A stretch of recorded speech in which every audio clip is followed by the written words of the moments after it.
Hi, everyone, and welcome to The Big View, Ending Poverty in Your Community. At Circles, our mission is building community to end poverty through intentional friendships, personal transformation, and systemic change, led by the people closest to the challenge. And our vision for the future is all individuals live in equitable and thriving communities where poverty no longer exists. Hello, everyone. Welcome to the Big View Podcast, Season 2, Episode 3. My name is Kris Alexander. I'm the Chief Learning Officer at Circles USA. And as always, I'm joined with my co-host, Kamatara Johnson, the Executive Director at Circles. And today we have our extra special guest, Addie Hartnett, who is the national coach at Circles USA. So welcome, Kamatara. Welcome, Addie. Thank you. Thank you. And today, so if you remember, if you've been listening along to our podcast, this entire season is dedicated to the big view mindset. And last episode, we started a little 3-part series within that larger season on centering people and purpose as a larger mindset. And today is part 2 of that mindset, and it's the third mindset of Big View, and it's on transformational relationships. I am super excited to have this conversation with Kamatara and Addie because they both really understand the importance of transformational relationships and just relationships in general. So yeah, let's get started. Let's dive in. So I first feel like we need to begin with some definitions. And so we're talking about transformational relationships, and that is instead of transactional relationships. So let's go ahead and just define those two terms for our audience, beginning with transactional relationships. Go ahead, Kamatara. Well, I'm excited. The former English teacher me can't resist. The prefix trans means across, and if you think about transactional, we're just going across actions. That's all we're trying to do. We've got a list, we've got a game plan, check the box, do the thing. It's just across action. Whereas transformational, you're going across form, like something bigger, deeper, richer, like it's formative. It could be formational, like what is that something bigger that you're growing into together? So even just thinking about what the parts of the word, it excites me. I know you have your official definitions, but I can't resist putting that in there. No, I love that so much, the kind of origin of the words themselves. And that's really exactly it. It's transactional. And if you think about just a transaction like at the grocery store or bank, yes, something like that, it really is just a relationship with like an end goal in mind. Like I am relating with you to get something out of it, to have some sort of transaction. Go ahead, Addie. I can see you wanting to like jump in. Maybe I'm putting you on the spot. No, and I think of transactional relationships as kind of like so often it's kind of one way, right? Like I come to you and I want this thing and I get it from you and I leave you, right? So it's very limiting, this transactional kind of like relationship. And to me, it doesn't really feel like a relationship at all. I think that's the problem with the term itself.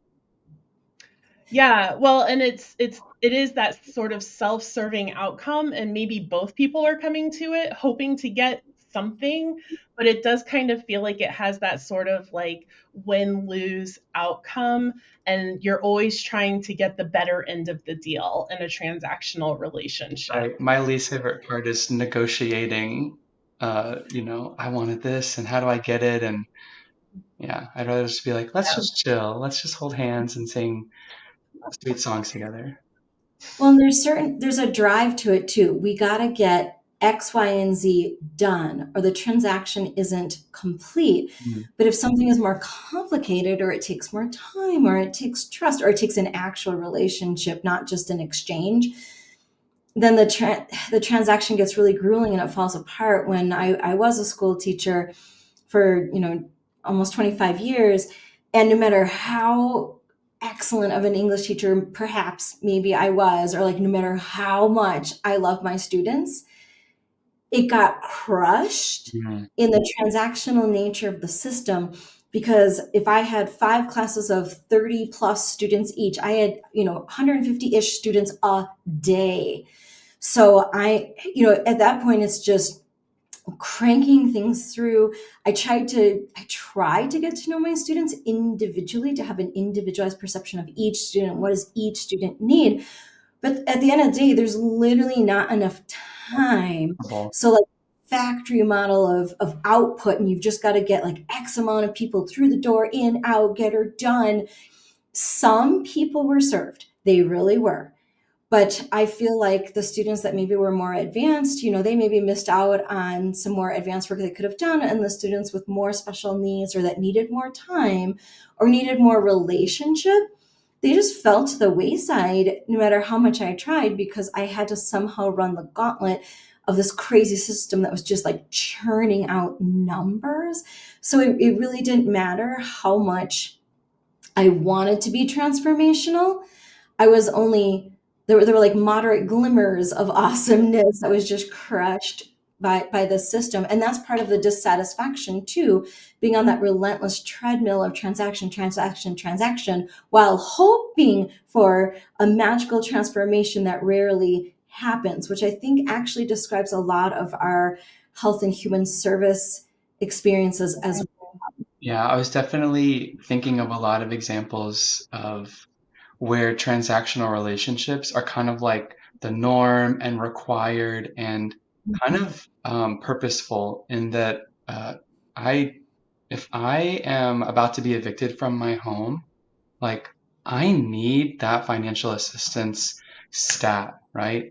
And so that transactional relationship of like, hey, I'm struggling, I need some help. I go to the local housing aid office in my community, and they're able to help me. That's great. And I think that's a version of transactional relationship that we definitely need to have, especially considering like the amount of crises that so many people, I mean, people in my community and I think across the nation too, are experiencing. I don't know. It seems like at higher rates lately, but yeah. Well, and y'all have just like dived in, and I definitely want to also define transformational so folks know kind of where we're headed. But Addie, y'all both brought up good points that I want to kind of highlight and bring to the surface. Addie, you're right. Like, not every relationship needs to be transformational, right? Not like, and it's great. You do kind of have those moments where something incredible happens. Like, I don't need to have a transformational relationship with my grocery store clerk every single time that I go to the grocery store. And I would imagine most of us have an experience where we had a transformational experience with a grocery store clerk, or the person in line behind us, or, whatever it may be. And Addie, I do kind of want to push back a little bit, because I just finished this family centered coaching with the prosperity agenda, and I think you're right. I think it's a both and, as far as, somebody's in crisis and needs support and just needs that transactional, I'm going to help you with what you need. And on the other side of that, being the people that are helping the people, we need to be really careful that we're not going to them, like that we're approaching with a transformational mindset, so that we don't put people in boxes or stereotype them or have our own agenda or biases based on what we think they need, right? So it's kind of this both and of, maybe one person is approaching like, hey, I really just need this help, and yet we can still approach with, I see you as the individual that you are. and I'm going to support you from that sort of mindset in place. So I think that's a really good example of both and just because somebody else is approaching us in one mindset doesn't mean that we have to approach them in that same mindset. Like, we don't have to match energy. We can actually, show up differently. Yeah, and consider the way that maybe housing support would be different if that transactional relationship had an opportunity to blossom into something transformational. Really understanding, like, okay, why am I up against an eviction and in the first place? And how can that housing support office, right? How can they help me differently in the long term or support me towards something different where I'm not at risk of eviction in the future, you know? Yeah.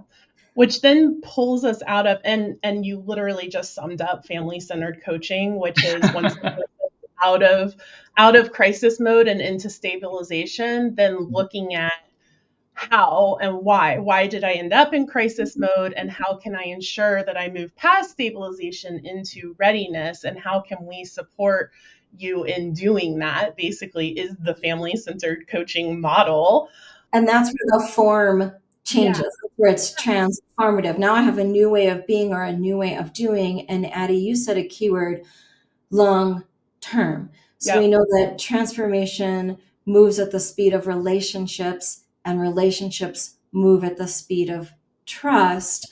So we do, when we want any kind of change, whether it's in our life, our communities, or our systems, or whatever it is, like seeing that long game, not just the quick fix, the quick transaction, the quick band-aid approach.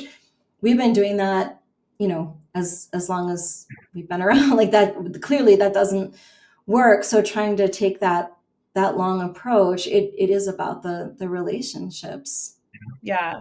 And that really leads us into our definition of transformational relationships, which are relationships that are the purpose, the outcome that you're going for is the relationship, right? It's characterized by trust, and it's this long-term perspective, and it's reciprocity. I am in relationship with you, you're in relationship with me, I help you out, you help me out. They're adaptable and flexible, there's an emotional component to them. And so this also, there are relationships that everybody has that are transformational, right? Our friendships, our families, our healthy families, our um,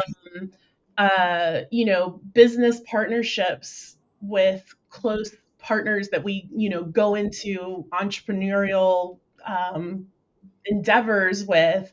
I would consider our relationship that the three of us have to be transformational, right? Like, there's not a purpose to the relationship other than being in relationship together and moving together through the world towards a specific outcome. Maybe. It's so uplifting and enhancing each other. Like, you all bring out the absolute best in me, and I could give a million examples over the past, however many years I've been in circles where, because of Addie, or because of, people in the chapters, because of you, Kris, like I have been up leveled, or like I can see something about me that I'm like, oh, I need to work on that. I didn't realize that was either coming out of my mouth, or that I was approaching it from this limited mindset, or because there's a relationship in which to do some of that harder work, I'm safe. I don't just get defensive. I'm like, no, no, oh, I can, like, I'm more able to hear the constructive feedback, or to want something more, and then build a plan and work towards it. It's like there's that space for grace and strength and reflection and mindfulness. And then I'm not alone. We can work on it together. So that relationship is that almost like the rocket fuel for the change in transformation. For me, it's not transformational unless there is a change. And it's hard to change without support and like regular relationships.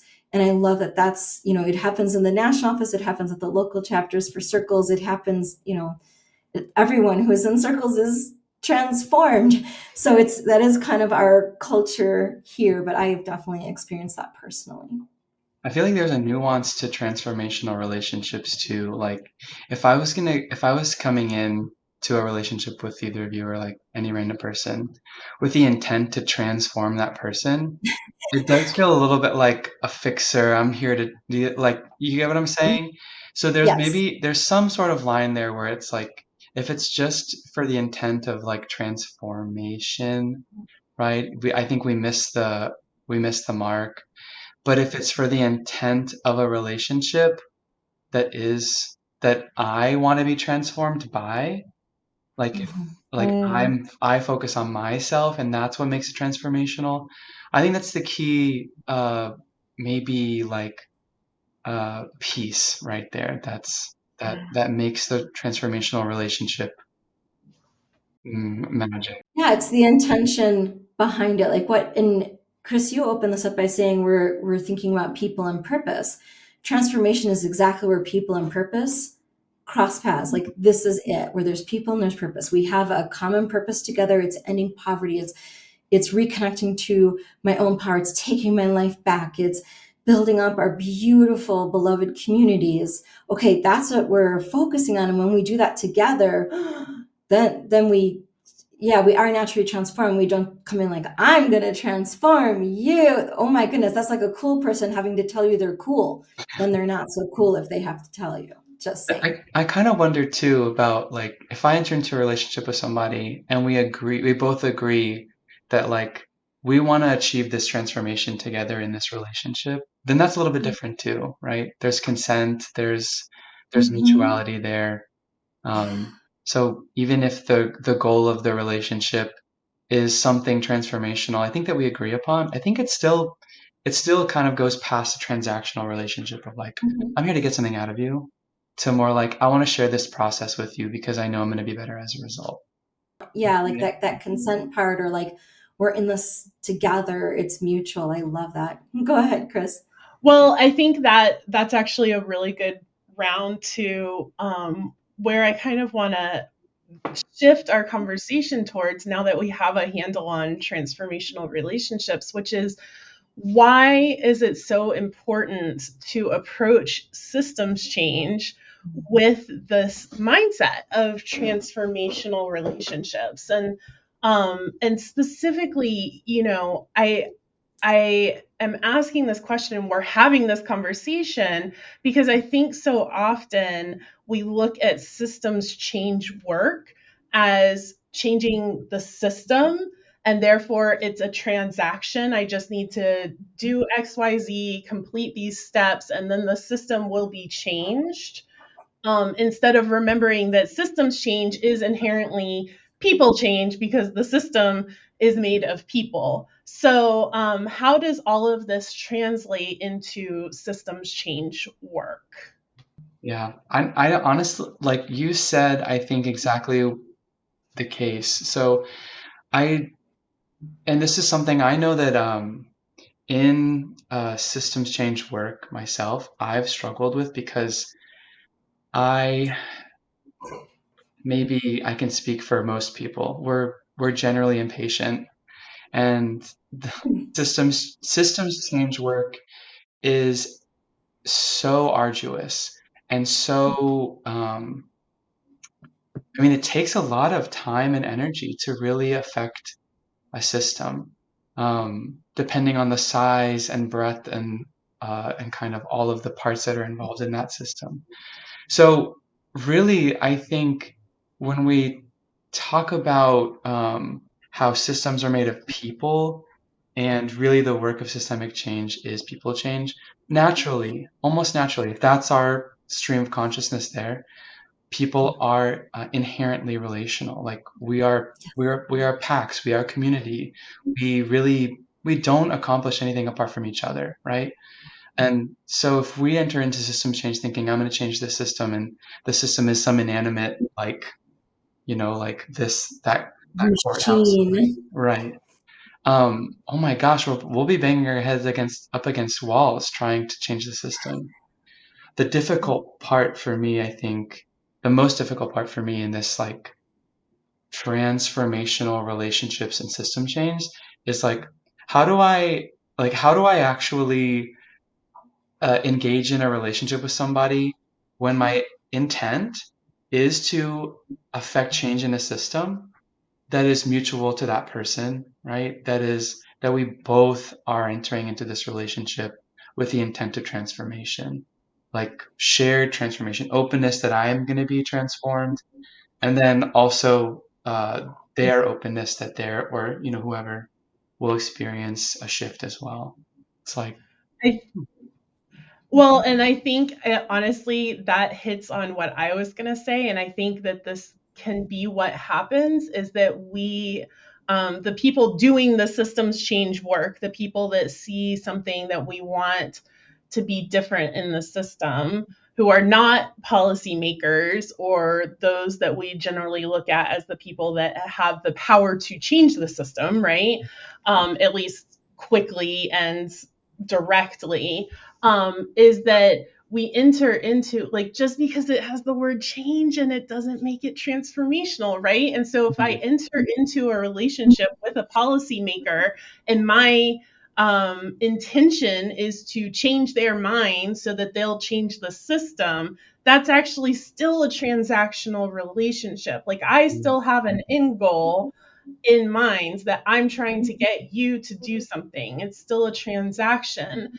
And so I think the challenging piece, and this is what you touched on, Addie, is that we have to slow down enough to Yes. build that trust, right. right? And to develop those relationships that are going to be bigger than the system that we're trying to change. So my relationship with you as a policymaker or as a person in a position of leadership or government official or whatever it is, that relationship is more than me, a systems change person, and you, a government official. It is, we have a relationship as two individuals, and now we're going to come together, and that takes a lot of time. And you're right, Addie, we look at so many, there's so many things going on that it's obvious, and we're not going to go into what the things are that need to be changed, but I can't think of a single person that doesn't look out and see something that they think should be changed,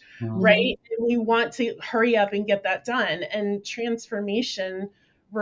and transformational relationships require us to slow down and build that trust first before we can do anything else. What I've seen from a lot of our chapters in alignment with that is having the relationship in place first. That it's, oh yeah, we want to change this bill, or we want this housing thing, or da da da. Well, that's great. But if the relationship is in place first, Mhm. then you can have the meaningful conversations or share the stories that open people's minds and hearts to do something different. So to give one example, we had a chapter where there was kind of a notorious land owner, that owned all these different apartment buildings and, did not have a good reputation and was like not viewed positively at all. And these places were not, the best places to live. And this chapter invited the big muckety mucks in this organization to serve dinner. Well, first, just to like offer dinner. Like, would you sponsor a dinner? Like, let's make friends with these people. Let's get to know these people that we're struggling with. And not only did these folks who became real human beings, not just this corporation, like became real human beings, not only did they sponsor this wonderful dinner for the Circles weekly meeting, they served it. They stayed to serve the dinner, and then everyone was talking with each other, and they got to experience, what happened at the weekly meeting, the programming that was there that night. And then little by little, that relationship with those landlords, that organization, starts to change because their tenants become human beings, not just numbers on a spreadsheet. And then those owners become human beings, like actual conversation. But it took time, it took breaking bread, it took relationships. And so it's like we can't even get to the point where we can share our stories in that transformative way until we start get those relationships in place first. And I almost feel like we need to have like a special buzzer, like Pee Wee Herman or something, when we say the word relationships. We're like, woo, woo, it's the word of the It's every single time we have an episode, I feel like we come back to that word and relationships over time. Yeah, and it's such a good example, and it just makes me think about, we just have to start getting out into our community. Like, I feel like the call to action, if you're listening to this podcast and maybe you don't have anything to do with circles, you just stumbled across us, which go to circlesusa.org to learn more. But also, if you're like, yes, I see things that need to be changed before, like, take a step back and just befriend the local government, befriend your community members, your neighbors, right? Like, it's all about those relationships. And before anything can happen, we have to know each other. And it really is, Kamatara, that like leaning in, it's changing the way that you see people from numbers on a spreadsheet, or, faces in a system, like, faceless cogs in a system, or government officials on some website, or, a statistic of people who are experiencing poverty, whatever it is. All of a sudden they become human beings that are just like us. And whoever you are listening to this, whatever your identity is, you're a human being, and so is everyone else. But it's so hard to remember that when we're just looking at the big picture. So even though it's funny, even though it's called it big view, really we have to lean in and see the individuals and get to know one another,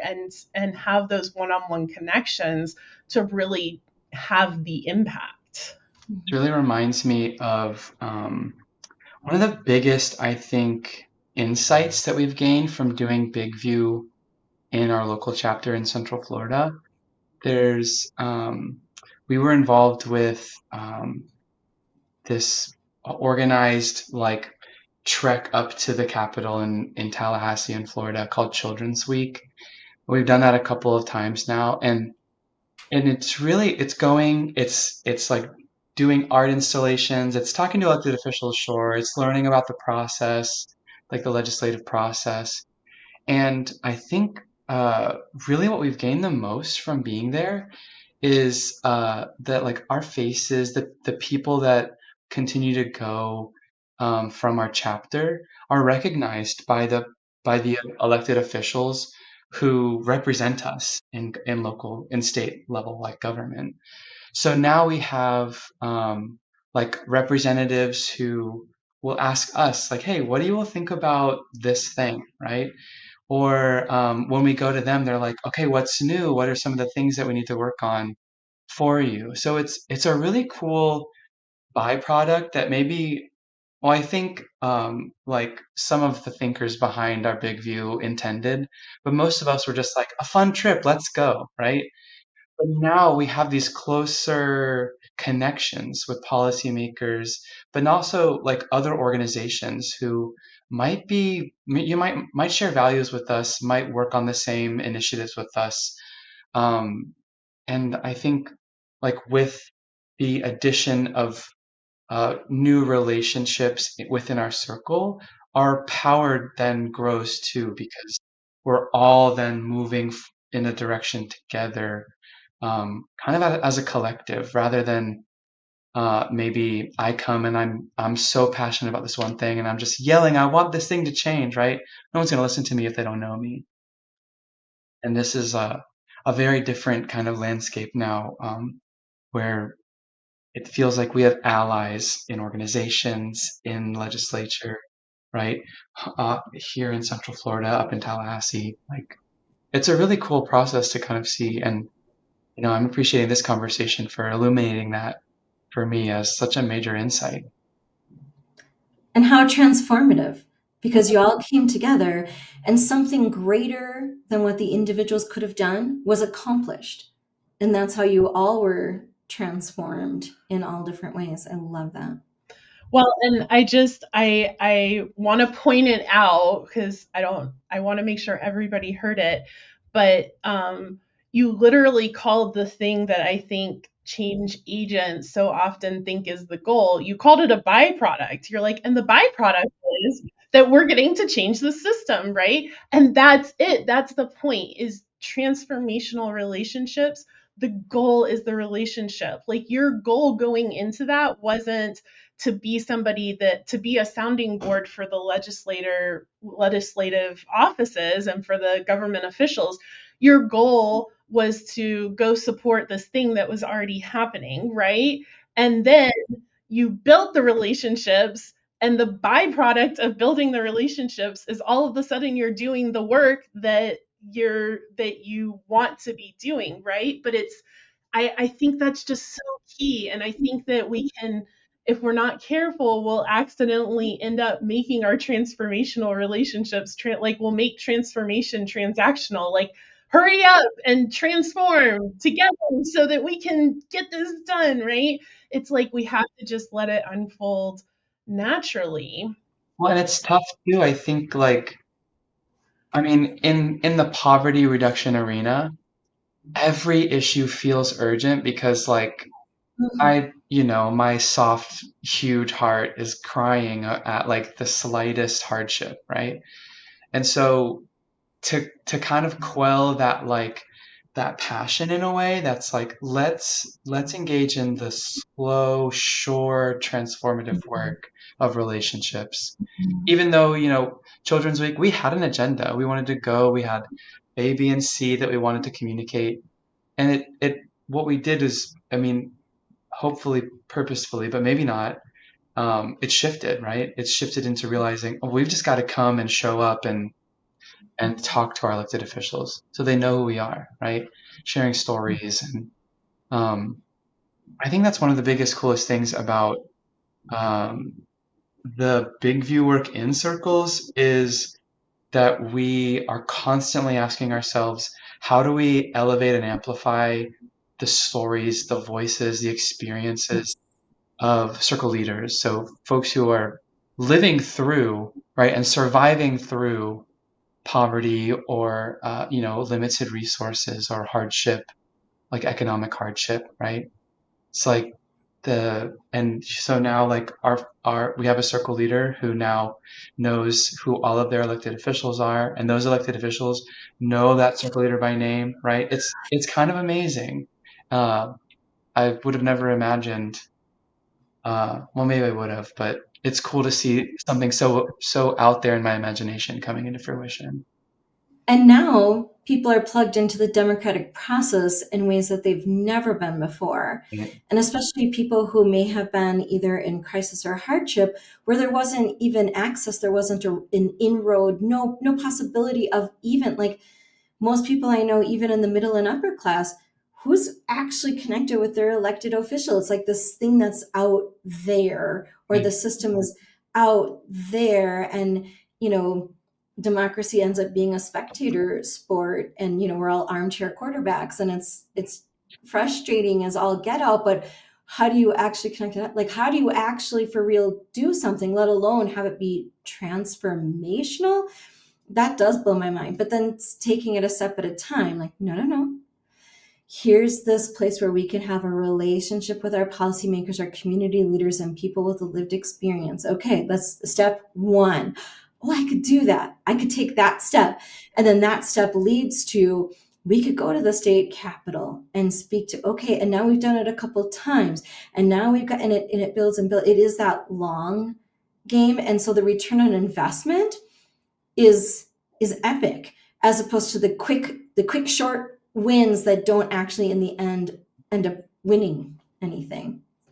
Yeah, and it's having that agenda where it's like, okay, check, we said what we wanted to say to the policymakers. Mm-hmm. Okay, but did it make a difference, right? Like, I can check these things off the list, but and versus there's not a list. I'm just going to go show up and do the thing and see what happens. The lasting impact. Yeah.